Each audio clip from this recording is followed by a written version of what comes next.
ജൈവ കൃഷിരീതിക്ക് കേരളത്തിൽ പ്രചാരമേറുകയാണ്.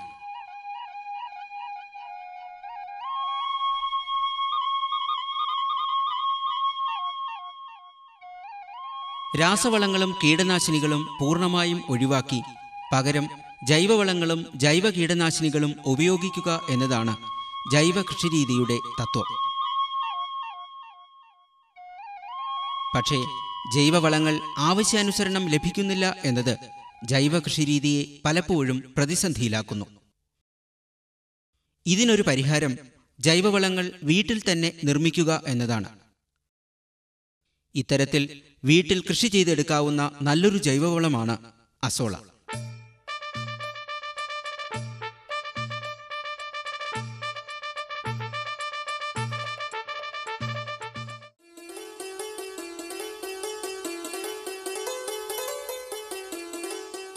ജലത്തിൽ പൊങ്ങിക്കിടന്ന് വളരുന്ന ഒരു പന്നൽ ചെടിയാണ് അസോള.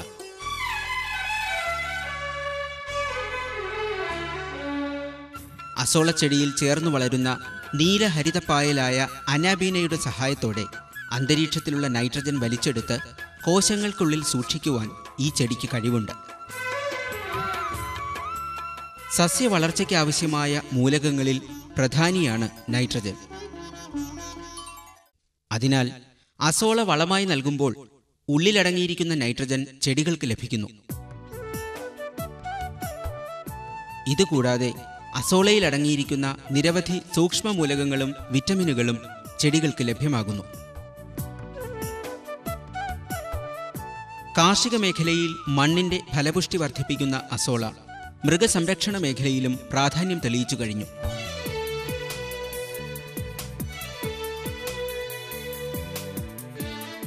അസോളയിൽ 30% പ്രോട്ടീൻ അടങ്ങിയിട്ടുണ്ട്. ഇക്കാരണത്താൽ നല്ലൊരു കാലിത്തീറ്റ എന്ന നിലയിൽ അസോളയെ പ്രയോജനപ്പെടുത്തുന്ന നിരവധി ക്ഷീര കർഷകർ കേരളത്തിൽ ഇന്നുണ്ട്. അസോള തീറ്റയായി നൽകിയ കന്നുകാലികളുടെ പാലുൽപാദനം 15% വരെ വർദ്ധിച്ചു. പശുവിന്റെ ആരോഗ്യം മെച്ചപ്പെട്ടു. തീറ്റ ഇനത്തിൽ നല്ല ലാഭവുമുണ്ടായി.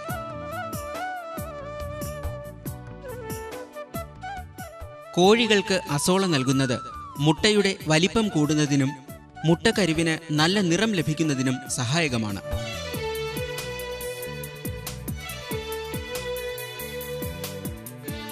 നല്ലൊരു ജൈവവളവും കാലിത്തീറ്റയുമൊക്കെയായ അസോള എന്ന ഈ കൊച്ചു സസ്യത്തിന് കേരളത്തിൽ പ്രചാരമേറുകയാണ്.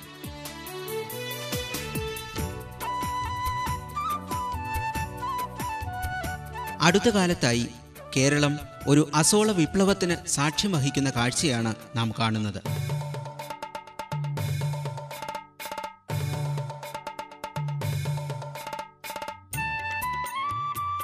ഒട്ടേറെ കർഷകർ വീട്ടുവളപ്പിൽ അസോള വളർത്തി തുടങ്ങിയിരിക്കുന്നു.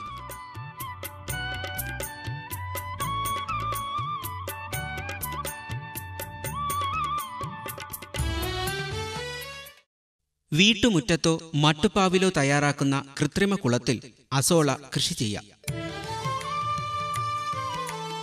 കുറഞ്ഞ ചെലവിൽ ഇത്തരം അസോള പാടങ്ങൾ നിർമ്മിക്കാൻ കഴിയും. ഇതിന് ചതുരാകൃതിയിൽ ഒരു കുഴി കുത്തുകയാണ് ആദ്യം വേണ്ടത്. 5 അടി നീളം, 3 അടി വീതി, 1 അടി താഴ്ച എന്ന കണക്കിലാണ് കുഴി നിർമ്മിക്കേണ്ടത്. കുഴി കുത്തുന്നതിനു പകരം ഇഷ്ടികയോ തടിക്കഷ്ണങ്ങളോ നിശ്ചിത അളവിൽ നിരത്തിയാലും മതി.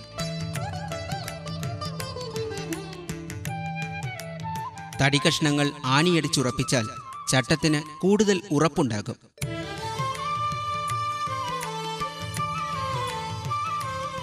ഇതിനുള്ളിൽ അടിയിലായി പഴയ പ്ലാസ്റ്റിക് നിരത്തണം.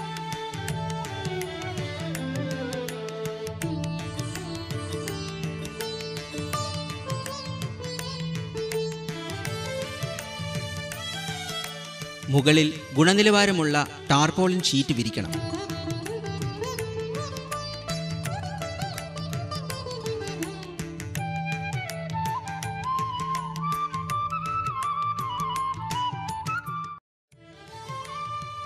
ഏകദേശം 5 കിലോഗ്രാം വളക്കൂറുള്ള മണ്ണ് ഷീറ്റിനു മീതെ നിരത്തണം.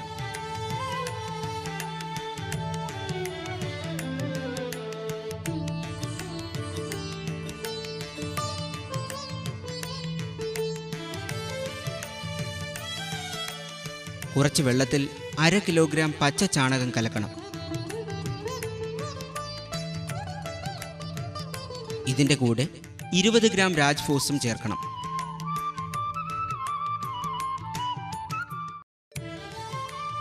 ഈ ലായനി ഷീറ്റിൽ നിരത്തിയ മണ്ണിനു മുകളിലേക്ക് ഒഴിക്കണം.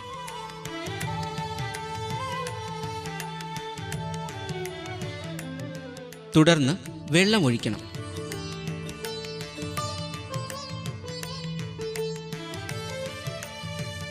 അരയടി പൊക്കം വരത്തക്ക വിധത്തിൽ വെള്ളം കെട്ടി നിർത്തണം. വെള്ളത്തിന് മുകളിലായി 500 ഗ്രാം അസോള വിത്ത് വിതറാം.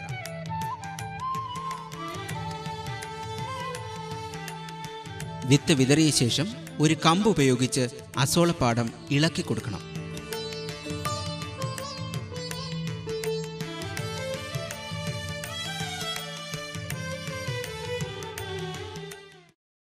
രണ്ടാഴ്ച കൊണ്ട് ജലോപരിതലത്തിൽ പച്ച പരവതാനി വിരിച്ച പോലെ അസോള വളർന്നു നിറയും.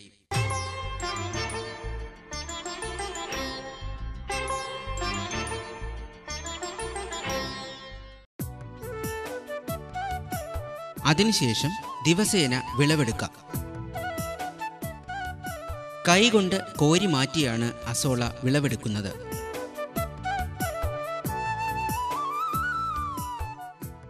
ഈ ബെഡിൽ നിന്ന് കുറഞ്ഞത് 350 ഗ്രാം അസോള ദിവസേന വിളവെടുക്കാൻ കഴിയും. വാരിയെടുക്കുന്നതിനനുസരിച്ച് അസോള ജലാശയത്തിൽ വളർന്നു നിറയുന്നു.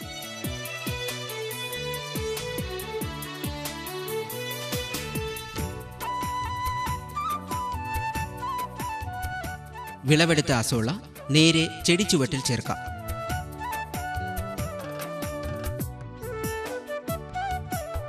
കാലിത്തീറ്റയായി ഉപയോഗിക്കുന്നതിന് വിളവെടുത്ത അസോള ശുദ്ധജലത്തിൽ കഴുകിയെടുക്കണം.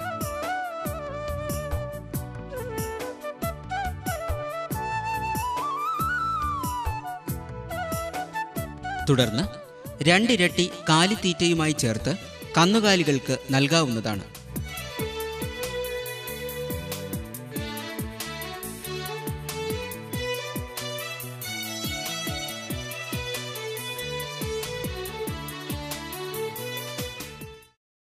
അസോള നന്നായി വളരുന്നതിന് ആഴ്ചതോറും വളം പ്രയോഗിക്കണം.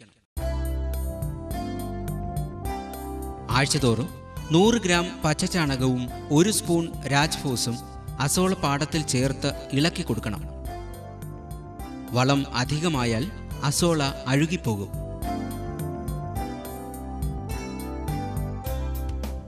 പാടത്തിൽ അരയടി പൊക്കത്തിൽ വെള്ളം നിലനിർത്തുവാനും ശ്രദ്ധിക്കണം.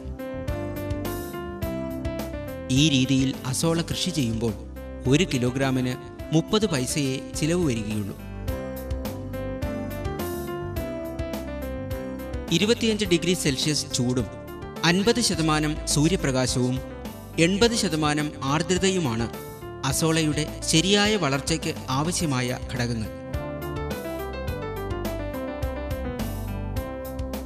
ഈ ഘടകങ്ങൾ എല്ലാം ഒത്തിണങ്ങിയ വൃക്ഷച്ചുവട് പൊതുവെ അസോള കൃഷിക്ക് അനുയോജ്യമാണ്. മറ്റൊന്നും കൃഷി ചെയ്യാൻ കഴിയാത്ത വൃക്ഷത്തണലിൽ അസോള വളർത്തുന്നതുവഴി സ്ഥലത്തിൻ്റെ കാര്യക്ഷമമായ ഉപയോഗം സാധ്യമാകുന്നു. മട്ടുപ്പാവിൽ കൃഷി ചെയ്യുകയാണെങ്കിൽ തണലുള്ള ഭാഗത്ത് അസോള വളർത്താൻ ശ്രദ്ധിക്കണം. ഒരു ബെഡിൽ നിന്ന് 6 മാസം വരെ തുടർച്ചയായി അസോള വിളവെടുക്കാൻ കഴിയും. 6 മാസത്തിനു ശേഷം പുതിയ കൃഷി തുടങ്ങുന്നതാണ് നല്ലത്. വെള്ളം വാർത്തു കളഞ്ഞ ശേഷം അസോളപ്പാടത്തിലെ മണ്ണ് കോരി വിളകൾക്ക് നൽകിയാൽ അതും നല്ലൊരു വളമായി. അതെ, പതിയെ പതിയെ അസോള മലയാള മണ്ണിൽ വേരുറപ്പിക്കുകയാണ്. അല്പം മനസ്സുവച്ചാൽ ഇത്തിരി സ്ഥലത്ത് നമുക്കും ഒരു അസോളപ്പാടമൊരുക്കാം. ഇതിനെക്കുറിച്ച് കൂടുതൽ അറിയാൻ ബന്ധപ്പെടാം. Doctor V Padmanabhan, associate professor, Kerala കാർഷിക സർവകലാശാല. Phone number 0471 274 2237.